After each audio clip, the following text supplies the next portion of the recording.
Jangan lupa Grab sebab jimat sangat RM9 sahaja. Set lunch bawah RM10.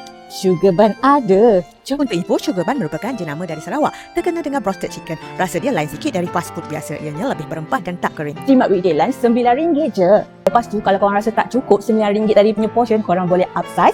Korang boleh tambah 2 side dish lagi. Semuanya RM18 je. Tengok ni upsize drink. Dan korang boleh pilih ada 2 lagi side dish. Zero edges, my favorite. Dan ini ambil mashed potato. Hanya RM18 je.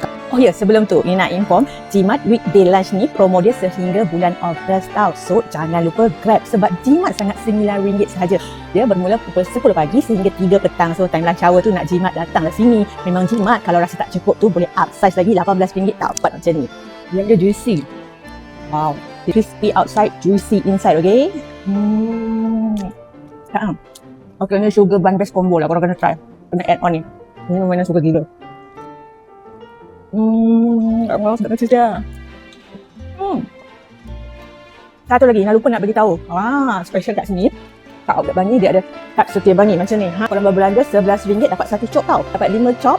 Yang ke-6 tu korang boleh dapat free meal. Tapi jangan lupa simpan resit dia. Resit dia kena attach sekali. Hanya di Outlet Bangi sahaja tau. Nak cakap ingat tak payung kalau korang nak cari hidden gem untuk set lunch jimat, datang dekat sini. Tapi weekday sahaja pukul 10 sehingga 3 petang. RM9 je.